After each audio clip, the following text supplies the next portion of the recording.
Salut à vous. Cette vidéo s'adresse essentiellement à mes élèves qui préparent donc l'épreuve du bac de spécialité mathématiques qui a lieu demain au moment où je fais cette vidéo. Et elle peut aider évidemment toutes celles et ceux qui veulent se préparer, qui ont leur épreuve demain. Ou alors, si vous avez passé l'épreuve ce matin, vous pouvez regarder le corrigé.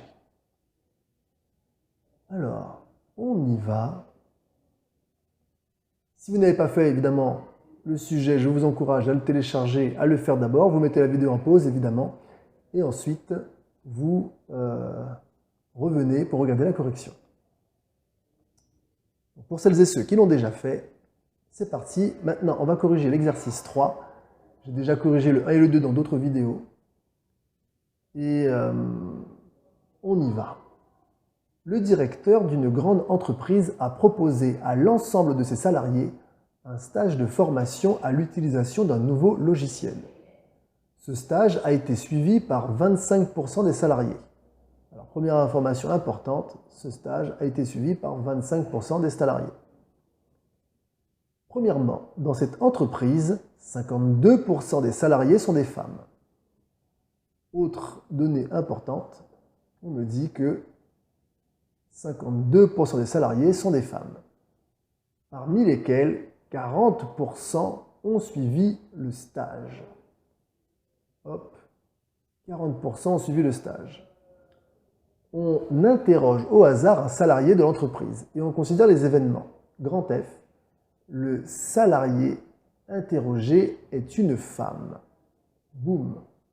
Grand S, le salarié interrogé a suivi le stage.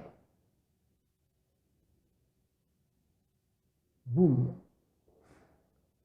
On me dit que grand F bar et grand S bar désignent respectivement les événements contraires des événements grand F et grand S.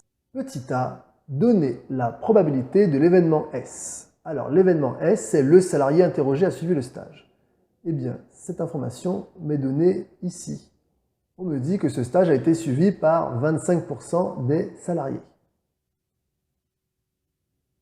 La probabilité de S est donc de 0,25.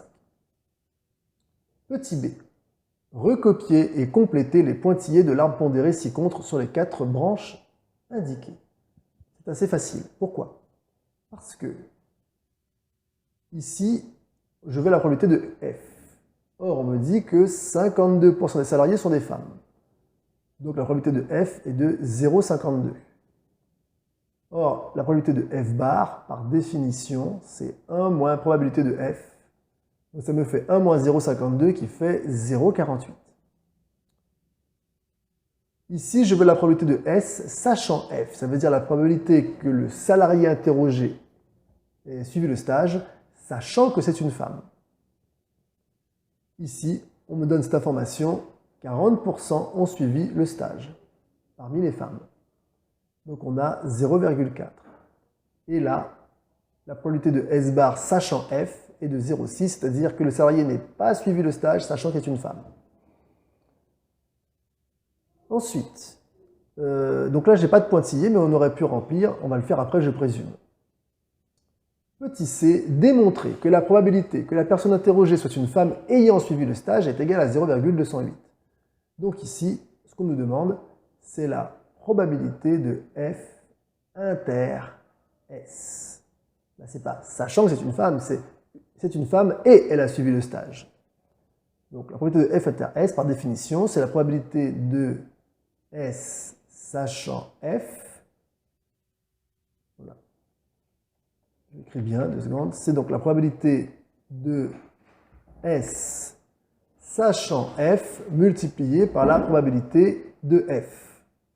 Ce qui fait 0,4 fois 0,52. Alors, on va faire le calcul. 4 fois 2, 8, 4 fois 5, 20. Ça fait 0,208.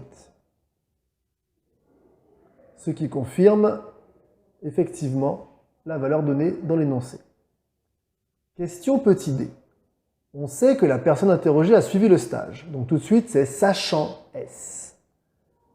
quelle est la probabilité que ce soit une femme? Donc là, on veut la probabilité de F, sachant S. Par définition, ça fait la probabilité de F inter S divisé par la probabilité de S.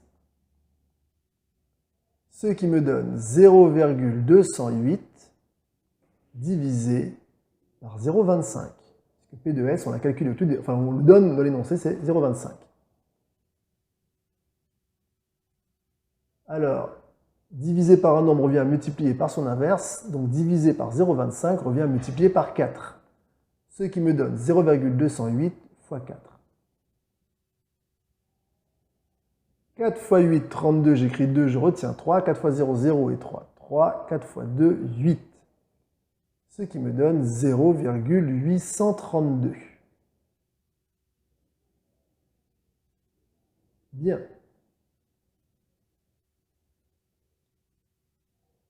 Petit e. Le directeur affirme que parmi les hommes salariés de l'entreprise, moins de 10% ont suivi le stage. Justifiez l'affirmation du directeur. Alors, en gros, ce qu'on nous demande de justifier, c'est que ici, probabilité de S sachant F bar est inférieure à 10%. C'est ça qu'on nous demande de vérifier.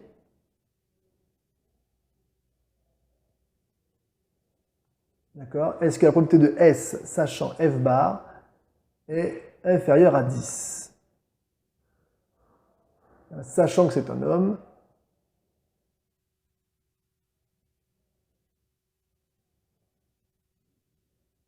moins de 10% suit le stage. Donc, la probabilité qui est suivie le stage est inférieure à 0,1. Donc.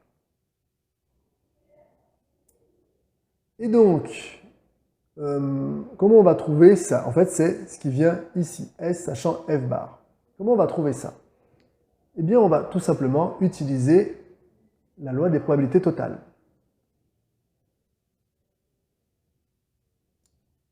D'après la loi des probabilités totales, ainsi que la loi des nœuds, hein, évidemment, mais bon, je mets juste ça. La probabilité d'avoir S, c'est la probabilité de F inter S plus la probabilité de F bar inter S. C'est-à-dire, la probabilité de F inter S, on l'a déjà calculée, elle fait 0,208. Et la probabilité de F bar inter S, par définition, c'est la probabilité de justement S sachant F bar fois la probabilité de F bar. C'est-à-dire donc 0,208. Alors on a 0,25 est égal à 0,208 plus probabilité de S sachant F bar, enfin probabilité de F bar qui fait 0,48. On fait passer de l'autre côté. On a probabilité de S sachant F bar, qui est égal à 0,25 moins 0,208, le tout multiplié par 1 sur 0,48, qui est l'inverse de 0,48. Je l'ai fait en une fois. Alors on y va, 250 moins 208, 8 au de 10, il reste 2. 1 au de 5, il reste 4. 2 au de 2, il reste 0. Ce qui me donne 0,042 sur 0,48.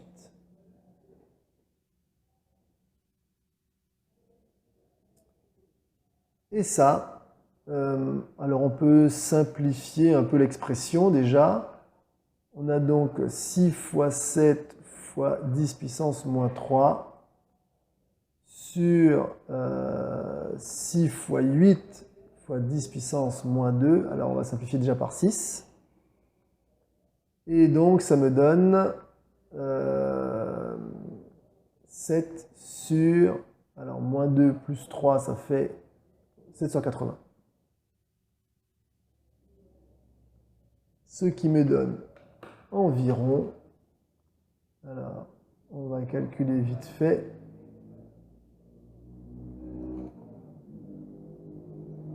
hop, 0,0875. Alors c'est vrai que j'aurais pu le faire à la main celui-là, mais hop,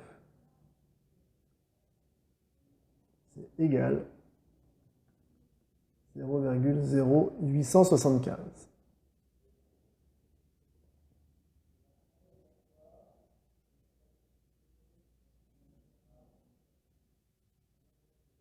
Qui correspond à 8,75%.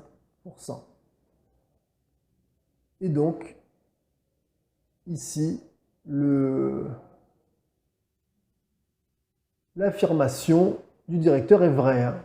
D'accord? Elle est vraie. On est à 8,75%. Donc, sachant que c'est un homme, il n'y a que 8,75% qui ont participé au stage.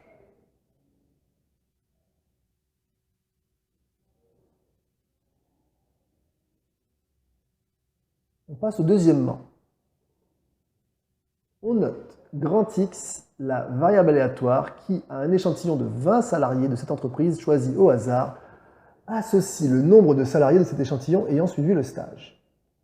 On suppose que l'effectif des salariés de l'entreprise est suffisamment important pour assimiler ce choix à un tirage avec remise. Oh là, tout de suite, alerte, alerte, mot important. Tirage avec remise. Le tirage avec remise va assurer l'indépendance. Et ce mot indépendance, il est hyper important.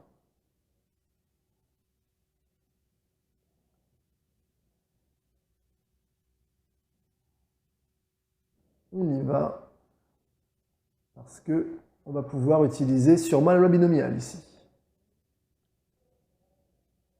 Déterminer en justifiant la loi de probabilité, ben voilà, suivie par la variable aléatoire x. Donc c'est parti.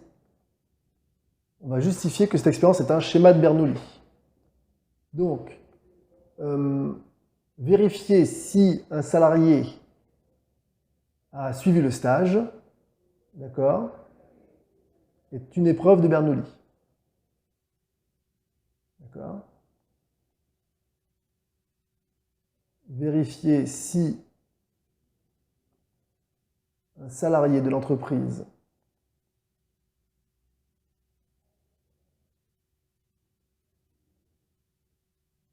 a suivi le stage est un schéma de Bernoulli. Est une épreuve de Bernoulli, pardon. Est une épreuve de Bernoulli. Épreuve de Bernoulli, puisque il n'y a que deux issues possibles. Soit il a suivi le stage, soit il n'a pas suivi le stage. Donc, soit le salarié a suivi le stage,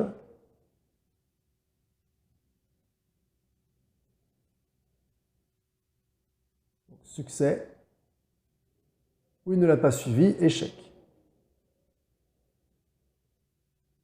Sinon, c'est l'échec. Hop, voilà. Maintenant, le fait d'étudier l'échantillon de 20, étudier donc un échantillon de 20 salariés,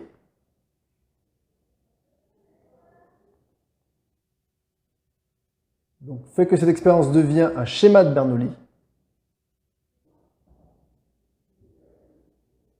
Alors on va dire, nous permet d'obtenir un schéma de Bernoulli. Alors pourquoi? Car, on nous l'a dit, les vérifications, donc les épreuves de Bernoulli qu'on a définies plus tôt, sont indépendantes. Car les épreuves de Bernoulli sont indépendantes. Alors pourquoi est-ce que les épreuves en question sont indépendantes?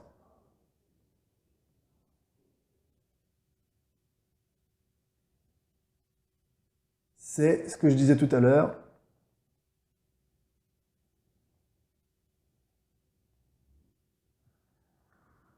C'est que on nous dit que le tirage s'effectue, qu'on peut assimiler ça à un tirage avec remise. Et un tirage avec remise, d'accord, assure l'indépendance. Car on peut assimiler donc l'expérience à un tirage avec remise.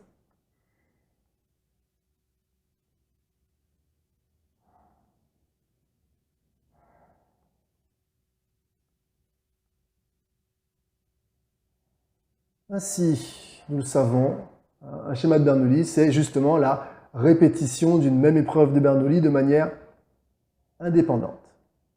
Et donc, la variable aléatoire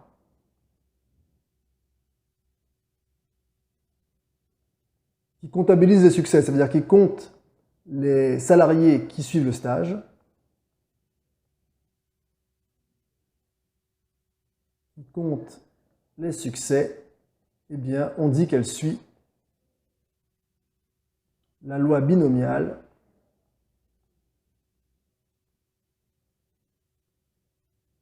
de paramètres. Donc on donne n le nombre de succès qui est 20, et la probabilité de succès, c'est la probabilité qu'un salarié participe au stage, et on nous a dit que c'était 0,25 au début. Alors, question petit b.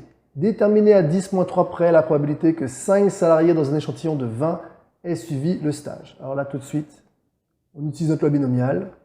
Comme on a une loi binomiale, on peut dire que la probabilité de x égale 5, c'est 5 parmi 20 fois 0,25 puissance 5 fois 1 moins 0,25 puissance 20 moins 5.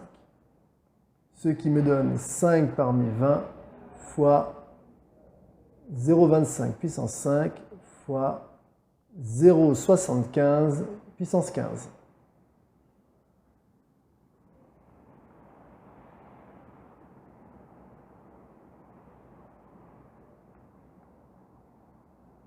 On y va, on va calculer ça. Alors je vais le faire à la machine.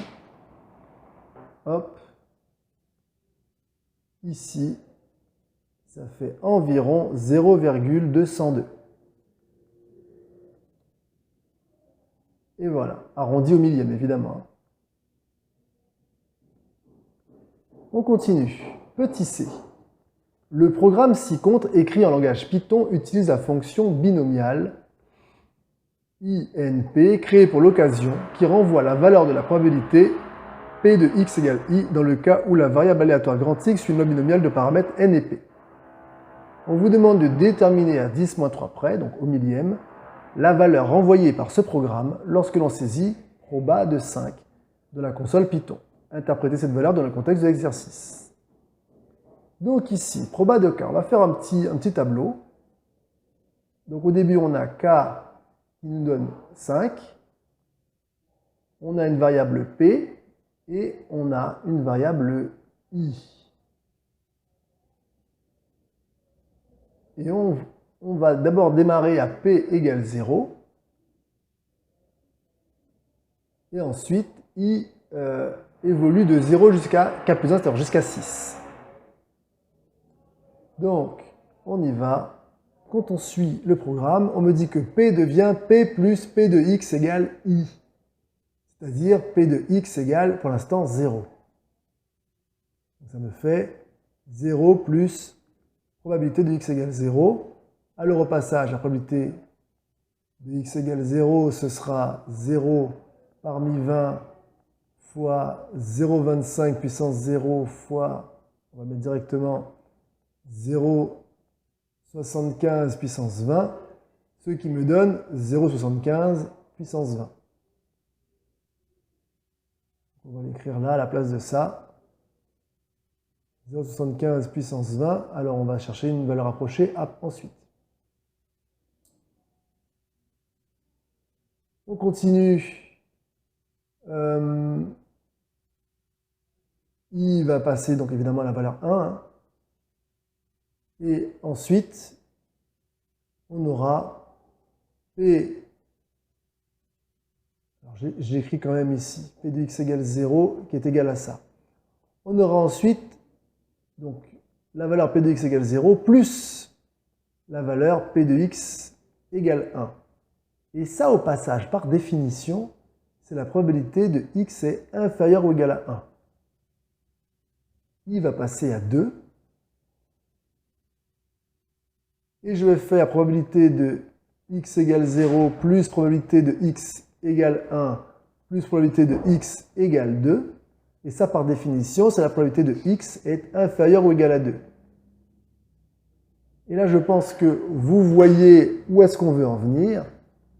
3, 4, 5 et 6.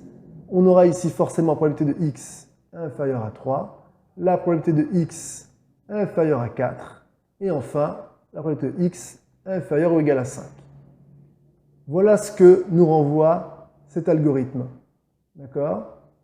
La valeur renvoyée proba de 5, ici, c'est la probabilité de x est inférieure ou égale à 5, c'est-à-dire la probabilité que au maximum 5 salariés aient suivi ce stage sur un échantillon de 20, évidemment. Donc, au passage, P de x est inférieur ou égal à 5. Je vais donner une valeur approchée. Pareil, je vais utiliser ma machine.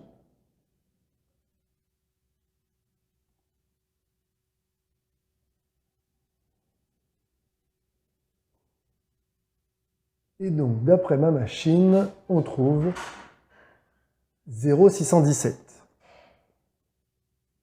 Donc, à la fin, on va trouver environ 0,617. Donc, la probabilité qu'il y ait au maximum 5 salariés sur un échantillon de 20 qui ait suivi le stage est de 61,7%.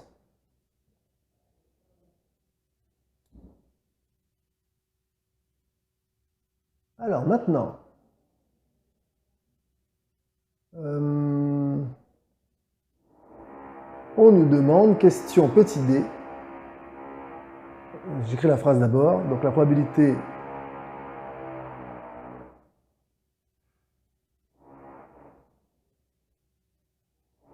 qu'au plus 5 salariés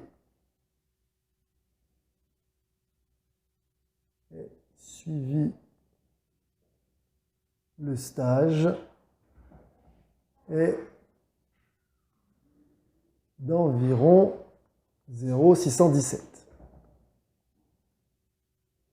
Donc, question petit d. Déterminer à 10-3 près la probabilité qu'au moins 6 salariés dans un échantillon de 20 aient suivi le stage. Donc, au moins 6, ça veut dire la probabilité de x supérieure ou égale à 6.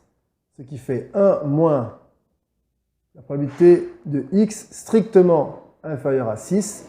Par définition, ça fait 1 moins la probabilité de x inférieure ou égale à 5. Ce qui tombe bien puisque nous avons cette valeur. Ce qui me donne, alors je le calcule ici,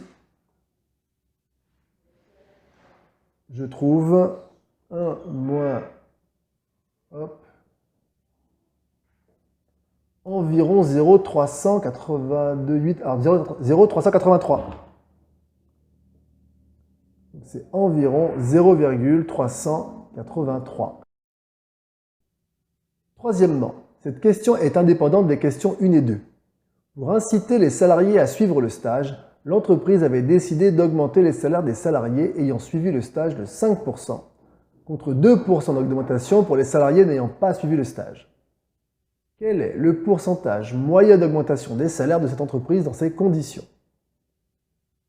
Alors, ici, hop,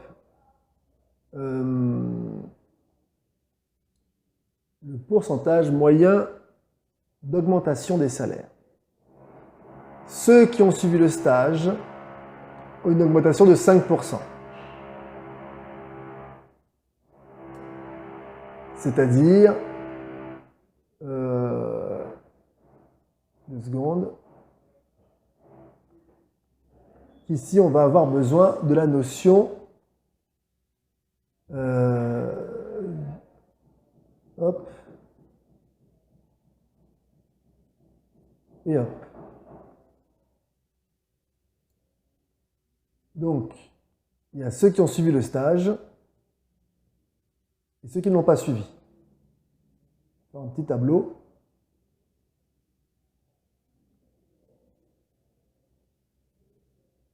Alors, S bar.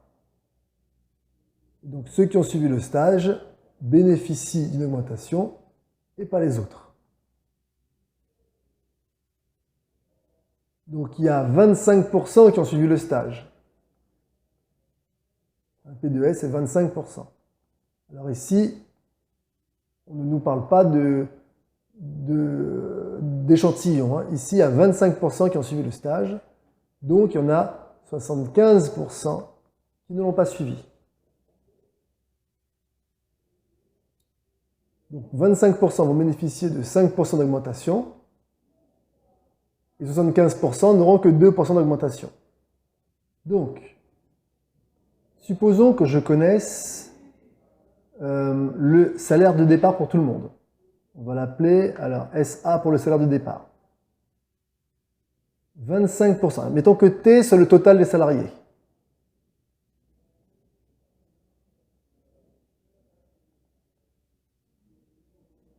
J'aurai donc 25% de T, donc 25% des salariés, qui auraient une augmentation de salaire donc de 5%. C'est-à-dire que leur salaire serait multiplié par 1 plus 5 sur 100. Plus, d'accord, ici, les 75% du total des salariés, dont le salaire, eux, n'aurait une augmentation que de 2%. Donc ici, le coefficient multiplicateur est de 1 plus 2 sur 100. Et si je veux une moyenne de tout ça, eh bien je divise par le total. Petite factorisation, je peux faire SA fois T facteur de 25 sur 100 fois 1 plus 5 sur 100 plus 75 sur 100 fois 1 plus 2 sur 100. Le tout sur mon total. Je simplifie par mon total. Et en fait, le taux d'augmentation, c'est ce qui reste. C'est-à-dire, alors on va simplifier 25 sur 100, ça fait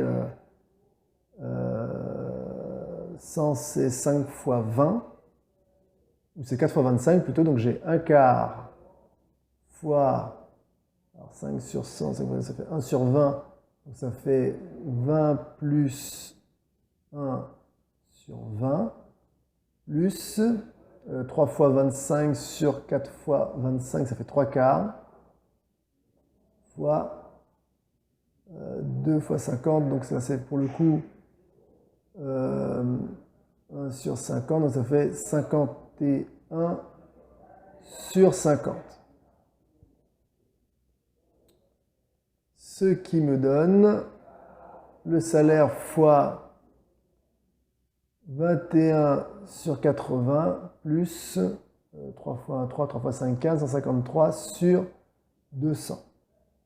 On va mettre au même dénominateur ici. Ça fait le salaire fois... alors, on va multiplier par 5. 5 fois 8, 40. Ici, donc ça me fait 5 fois 1, 5, 5 fois 2, 10.